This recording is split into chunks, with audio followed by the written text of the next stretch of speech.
Hello मेरे प्रिय विद्यार्थी, आप लोग कैसे? आशा करता हूँ कि आप अच्छे से स्वस्थ होंगे और आपको पता है कि हम आपकी इस परीक्षा की घड़ी में आपका सहयोग प्रदान कर रहे हैं पिछले साल के प्रश्नों के माध्यम से।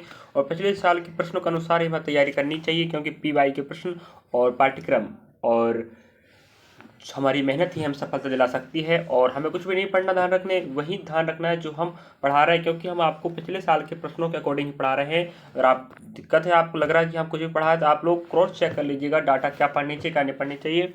तो जानकारी बता दें विद्यार्थी, अभी तक हम आपके लिए 180 प्लस वीडियो बन चुके हैं, पी वाई क्यू और प्लस मिला के टॉप वीडियो, ठीक है। तो चारों पोर्शन कवर हो रहे हैं। आप पढ़ना चाहते हैं, हमारे साथ जुड़ना चाहते हैं, विश्वास कीजिएगा सही सटीक जानकारी देंगे हम। आप बता दें, हिंदी का हमने मुहावरा करवा चुके हैं, मुहावरे का लगभग लगभग पूरे 40% करवाए हैं जो 2024 में आ चुके हैं। उसके बाद हम आपके लिए नेक्स्ट अनेक शब्दों के लिए एक शब्द, इसके भी हमने 25 प्रश्नों का एक पार्ट हो चुका है। अब ये 25 प्रश्नों का सेकंड पार्ट जो चलने वाला है। तो आप लोग मैथ्स पढ़ना चाहते हैं, मैथ भी जाकर देखें, रीजनिंग भी देखें, टॉप चल रहा है, हिंदी भी देखें, जीके में भूगोल करवा दिए, टॉप पूरा जितने प्रश्न आ चुके हैं। उसके बाद अब रही बात विद्यार्थियों किसकी, इतिहास की। इतिहास का हमने पहला पार्ट अपलोड कर चुके हैं, सेकंड पार्ट कर लेंगे। बिल्कुल व्याख्या सहित हल करके बताते हैं, आप लोग समझ जाएंगे कि बिल्कुल सही बता रहे हैं। और यही जानकारी हमें जीके हिंदी मैथ रीजनिंग अन्य परीक्षा में भी काम देने वाला। चलिए तो मिलते हैं आगे, देखिएगा। तो आप 25% देखे थे पार्ट नंबर 1 में, अनेक शब्दों के लिए एक शब्द, जिसे हम वाक्यांश के लिए एक सार्थक शब्द की बात करते हैं। चलिए, और हर चैप्टर में 2 प्रश्न आएगा, मतलब 4 नंबर का। पिछले साल की बात कर रहे हैं विद्यार्थियों, हर चैप्टर पूछा था।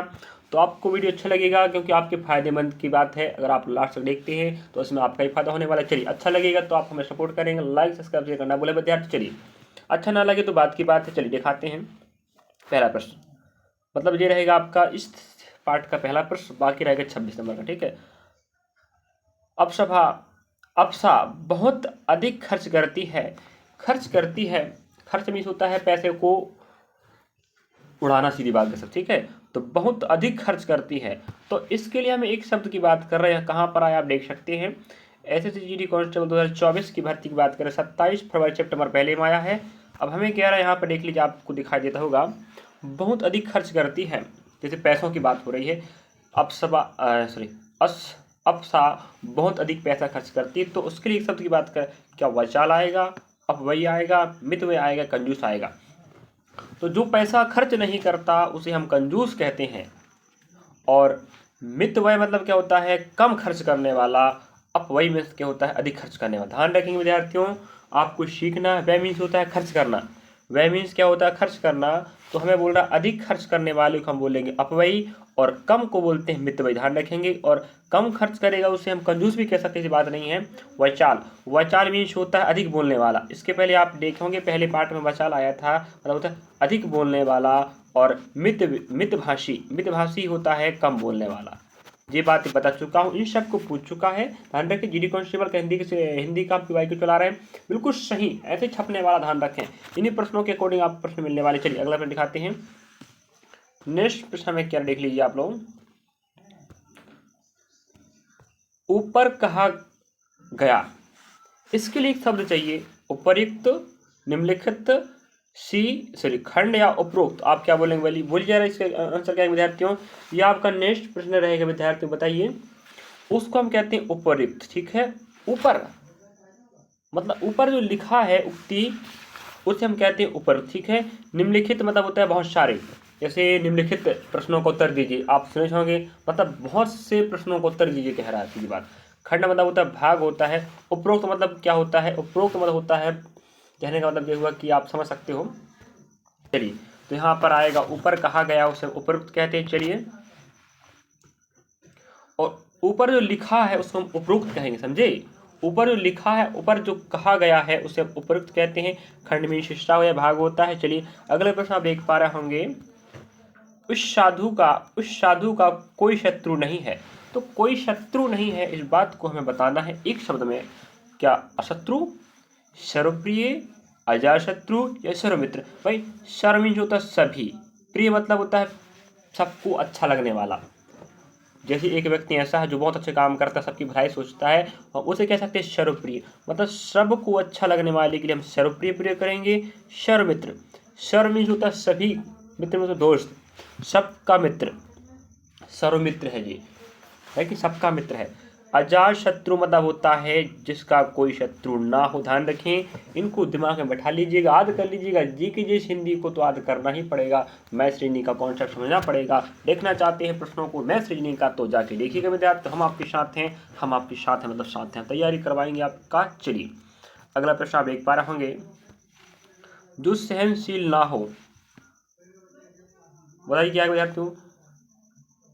अशक, अशुक, सहिष्णु या सहिष्णु। तो आप लोग बोले जो सहनशील ना हो, जो सहनशील ना हो, तो आप लोग ये बताइए जो सहनशील हो सहिष्णु, ठीक है, जो ना हो असहिष्णु, बस हो गया। जो सहनशील हो, जैसे कोई ठंड को सह सकता है, कोई गर्मी को सह सकता है, तो उसे बोलेंगे गर्मी सहिष्णु। ठंड को ठंड सहिष्णु, असहिष्णु मतलब जो सह सकता है परिस्थितियों को उसे सहिष्णु कहते हैं, जो नहीं सहेगा तो असहिष्णु कहला जाएगा। इस प्रकार आपस में क्या हो जाएंगे, एक दूसरे के विपरीत हो जाएंगे, है कि नहीं। चलिए अगला प्रश्न दिखा विद्यार्थियों। चलिए अगले प्रश्न आप देख पा रहे हैं विद्यार्थियों, आप चिंता ना करें, हम पिछले साल के प्रश्न हल करवा रहे हैं, तो आप कहीं किसी भी से कहीं के प्रश्न उठा कर बिल्कुल नहीं, आप क्रॉस चेक कर लीजिएगा। तो विद्यार्थी ध्यान रखें। चलिए स्त्री जो कविता लिखती है, कवियत्री, कवित्री, कवित्री, कवियत्री, तो यहाँ सिर्फ मात्राओं का खेल, ध्यान रखें। तो सही वाला बात है वो है ऑप्शन नंबर सी, कवियत्री। ध्यान रखेंगे, सार्थक शब्द की बात करेगा तो समझना है ऐसा शब्द जिसका सही अर्थ होता है, जिसका अर्थ होता है उसे हम सार्थक कहते हैं, कि नहीं। निर्थक मतलब ऐसा शब्द जिसका कोई अर्थ होता नहीं। तो ये आपका रहा विद्यार्थियों, इसका आंसर आएगा ऑप्शन सी आएगा। चलिए अगला प्रश्न देखते हैं। यहाँ बाकी ऑप्शन छांटने की आवश्यकता ही नहीं, अगर हमें शुद्ध लेख बनता तो हम आराम से इस प्रश्न को बना सकते थे। भाई जो पुस्तक लिखेगी कवित्री, सॉरी क्या बोला है समाचार देख लेते हैं। हाँ, जो स्त्री कविता लिखती है कवित्री, और जो कवि लिखे कविता लेखक रहेगा तो लेखक कहते हैं, और लड़की को लेखिका कहेंगे, कवि को कवि कहेंगे और लड़की को कवित्री कहेंगे। भाई जो पुरुष कविता लिखेगा कवि कहलाएगा, स्त्री कवित्री कहलाएगी, जो लेख लिखता है लेखक कहलाएगा, कहानी लिखेगा, जो स्त्री लेखिका कहलाएगी। इन सबको याद रखना विद्यार्थी। तो अगला प्रश्न लिखिएगा, किसी कार्य में निपुण कह रहा, अगला प्रश्न हमें कह रहा है किसी कार्य में निपुण के लिए क्या होगा, बुद्धिमान, कारीगर, होशियार, पारंगत। तो पारंगत, आप बताइए क्या आंसर आएगा इसका। तो हम कहेंगे भाई बुद्धिमान, भाई जिसके पास दिमाग हो उसे बुद्धिमान कहते हैं हम। कारीगर मीन्स होता है कोई काम करने वाला, लोहार हो गया जो लोहा से सामग्री बनाता है, बढ़ई जो लकड़ियों से सामग्री बनाता है उसे हम कारीगर कहते हैं। होशियार मतलब बुद्धिमान होशियार का एक ही अर्थ होता है जिसके पास दिमाग हो। तो किसी कार्य में निपुण हो मतलब जो पीढ़ी दर पीढ़ी उस कार्य में क्या है, उसके पूरा परिवार लगा है, उसको एक एक चीज आती है, वो सिस्टमेटिक उस काम को कर सकता है, उसे बोलते हैं पारंगत। समझे, पारंगत, समझे। चलिए अगला देखें विद्यार्थी, हम आपको ऑप्शनों को सही तरीके से समझा के बताने का प्रयास कर रहे हैं, अगर आप समझ पा रहे होंगे तो बहुत अच्छी बात। चलिए अगला देखते हैं विद्यार्थियों, जानने की इच्छा, जानने की इच्छा कह रहा है, तो आप बताइए क्या होगा। जानने को, सॉरी समझ आते हैं, जानने को इच्छुक, जानने को इच्छुक के लिए क्या आएगा, जिजीविषा, जिज्ञासु, जिज्ञासु या जिज्ञासा।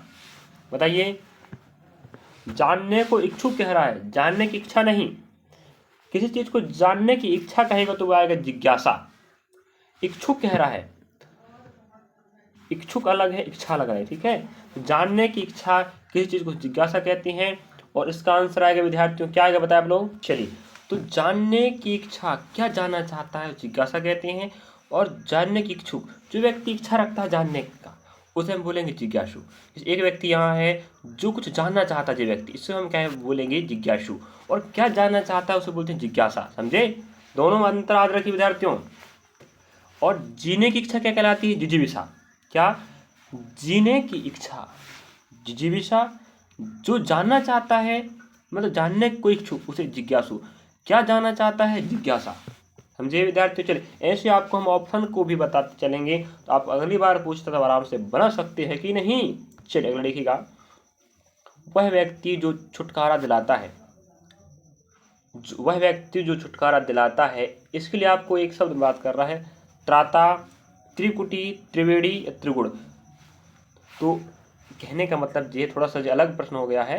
तो वह व्यक्ति जो छुटकारा दिलाता है किसी बात से या किसी चीज़ से या किसी कर्ज से छुटकारा दिला रहा है, उसे बोलते त्राता। त्राता याद रखें, थोड़ा सा याद करना पड़ेगा, ध्यान रखें। चलिए जी रहा आपका प्रश्न विद्यार्थियों। अगला प्रश्न देखते चलिए अगला प्रश्न आप देख पा रहे होंगे। तो पहला पार्ट में हमने 25 प्रश्न दिखाया आपको, सेकंड पार्ट में 25 प्रश्न दिखाएंगे, तो कुल मिला के आपको 50 प्रश्न हो जाएंगे। तो 50 प्रश्नों को साथ साथ हम ऐड जानकारी बता रहे हैं, तो आपके पास प्रश्नों का भंडार हो जाएगा। चलिए, और उसी प्रकार मुहावरे का हमने 40 प्रश्न बताया है। चलिए, वह कंपनी विदेश में सामान बेचने का काम करती है। तो जो विदेश में सामान बेचने का, जब हम अपने, हाँ, अगर आप किसी सामान को विदेश में बेच रहे हो तो उसे हम क्या कहेंगे? सीधी बात ये कह रहा है, व्यापार, मालवाही, निर्यात, आयात। ध्यान रखेंगे, जब हम सामग्री को विदेश पहुंचाते हैं तो उसे निर्यात कहते हैं, जब विदेश से सामान लाते तो उसे आयात कहते हैं। समझे?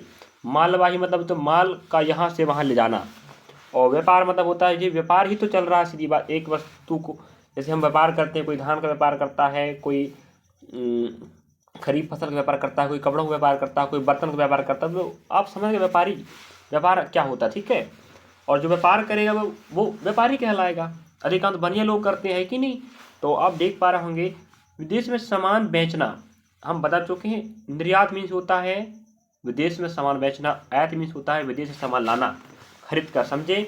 तो चलिए, तो ये रहा आपका आंसर। अगला प्रश्न एक विद्यार्थी, अगला प्रश्न आप देखना चाहेंगे तो ऑप्शन आपका सी आ जाएगा, इसका निर्यात हो जाएगा। ठीक है, अगला आप देख पा रहे होंगे, हमारे देश ने दाल विदेश से खरीदी है।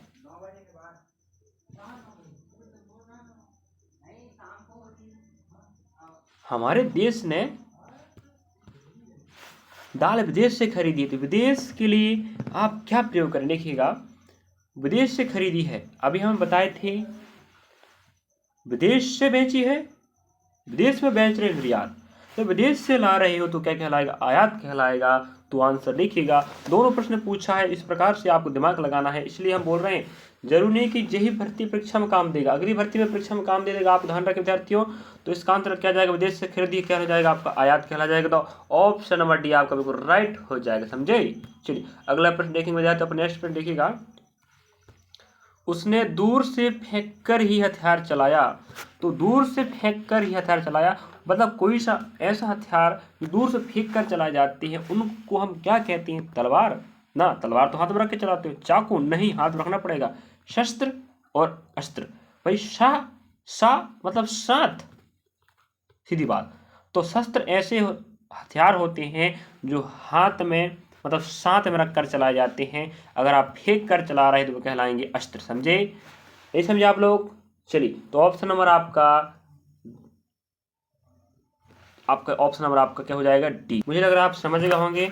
ऐसे हथियार जो साथ में रखकर हाथ से चलाए जाते हैं शस्त्र कहलाते हैं। सा मतलब होता है साथ। ठीक है, अस्त्र मीन्स होता है, अगर आपको शस्त्र पता है तो अस्त्र समझ ही पा रहे होंगे। जो हथियार फेंक कर चला जाते हैं अस्त्र कहलाते हैं, जो साथ में रख के चलाया जाते हैं उन्हें हम शस्त्र कहते हैं। सा से शस्त्र आ जाएगा। ठीक है, चलिए, तो जी रहा आपका आंसर। अगला प्रश्न देखेंगे, आप देखिएगा, इसके ऊपर सपाट चलते हैं, समय ज़्यादा हो जाएगा। फिर, ये कभी ना निष्फल होने वाला काम है, मतलब ना निष्फल होने वाला काम। सटीक, निश्चित, अमोघ, विफल, ना निष्फल होने वाला काम है, इसको बोल रहा है। मतलब आपका आंसर क्या आएगा? बताइए इसका आंसर। कुछ प्रश्नों का आंसर थोड़ा उठपटांग होता है, तो इसका आएगा अमोघ। ना निष्फल होने वाला काम मतलब जो कभी निष्फल होता ही नहीं, उसे हम बोलते हैं अमोघ। ठीक है विद्यार्थियों, कुछ का आंसर थोड़ा अलग रहेगा, ध्यान रखेंगे। अगर देखते हैं, योगी महाराज ने मृत्यु को जीत लिया। योगी तो जानते हैं आप लोग, जो योगी आदित्यनाथ उत्तर प्रदेश के मुख्यमंत्री वर्तमान हैं। तो मृत्यु को जीत लिया के लिए मृत्युंजय, शक्तिशाली, अजर या अविनाशी।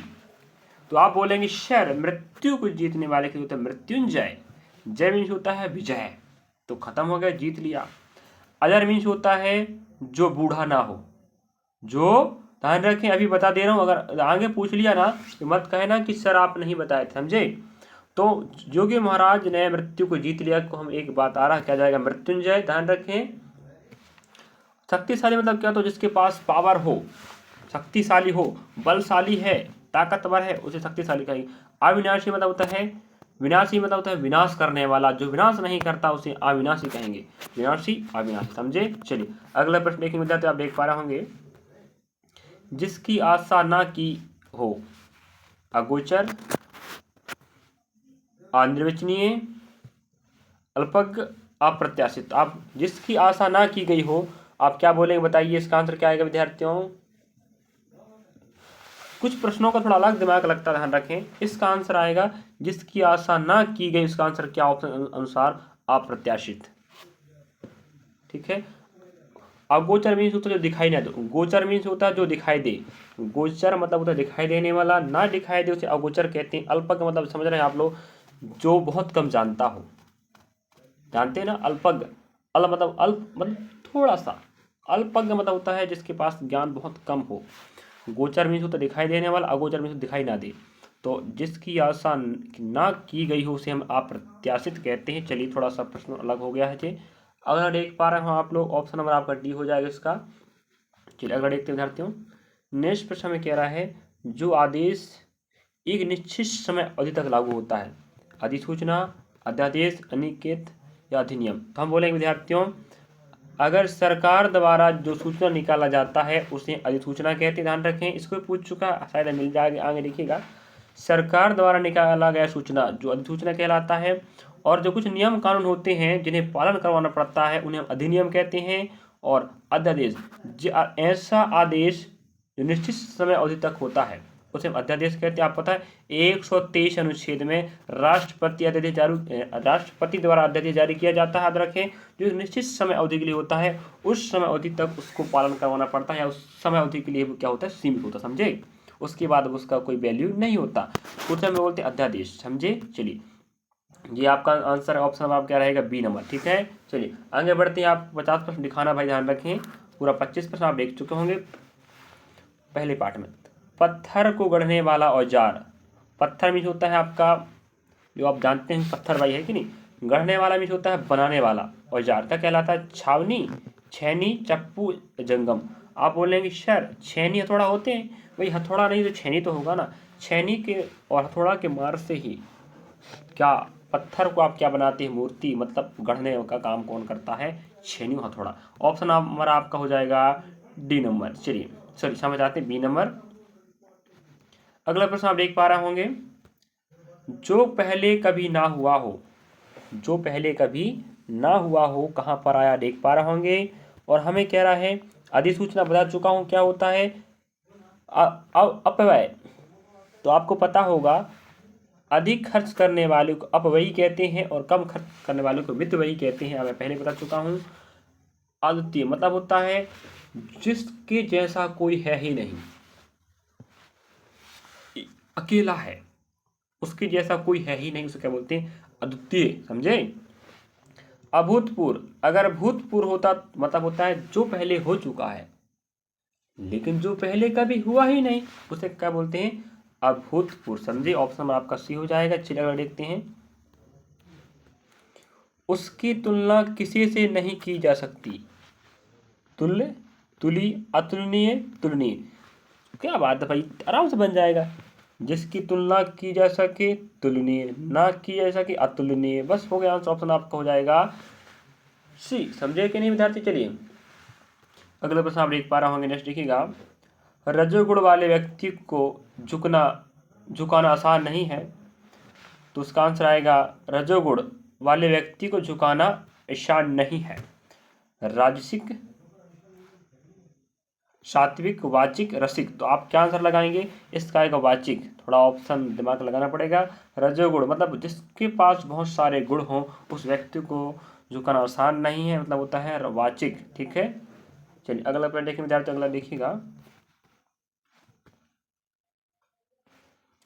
इतना प्रिय बोलने वाली वह स्त्री कौन है।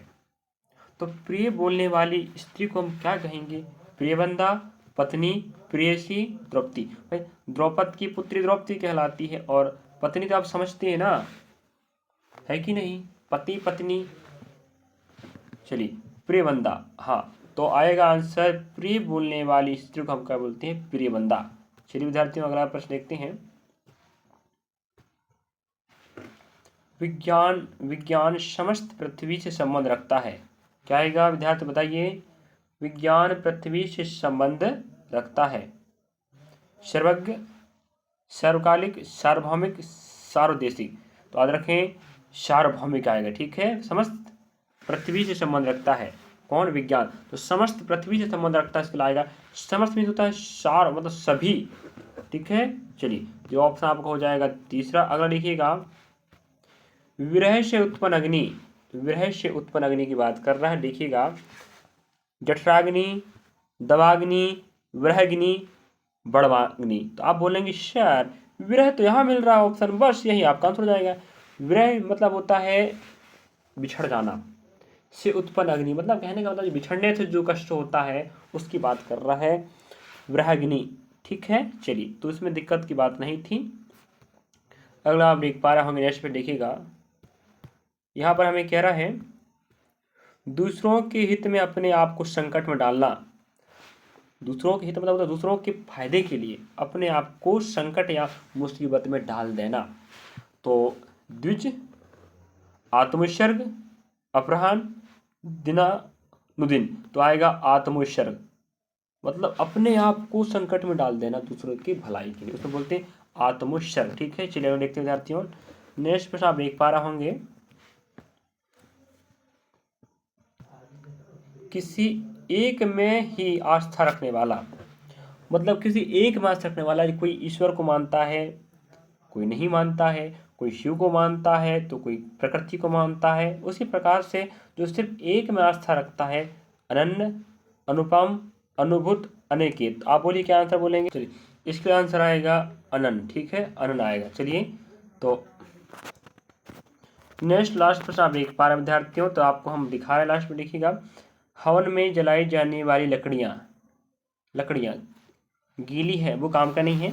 तो हवन में जो लकड़ी जलाई जाती है, ठीक है, उसको हम क्या बोलते हैं? समिधा। ठीक है, ध्यान रखेंगे विद्यार्थियों। चलिए आग, ज्वाला, दिगंबर। तो आप जानते हैं जैन धर्म के जो गुरु होते हैं, जो उसके जो भिक्षुक होते हैं दिगंबर कहते हैं। और ज्वाला तो आप जानते हैं अग्नि, जब आग जलाते हो तो जो लौ निकलती है उसे हम ज्वाला कहते हैं। और सामीधा याद रखेंगे। हवन तो आप जानते हैं जो ब्राह्मण लोग जो पंडित होते हैं जब किसी घर में कार्यक्रम होता है उनके समाज में तो वो क्या करते हैं? हवन जलाते हैं, तो उसमें लकड़ी जलती है ना, उसे समिधा कहते, समझे। और बड़वाग्नि क्या होता है आप लोग बताएंगे, ध्यान रखें। चलिए तो जे रहे विद्यार्थी आपके 20 प्रश्न, से समझ आते हैं 25 प्रश्न। तो आपने पार्ट नंबर ए में देखे 25 प्रश्न, पार्ट बी में देखिए 25 प्रश्न। तो कुल मिला के 2 पार्ट में आपके पास हो गया 50 प्रश्न। देखिएगा तो 50 प्रश्नों का समाहार दिखाया मैंने। अगर आप पहला पार्ट नहीं देखे तो जाकर देखिएगा।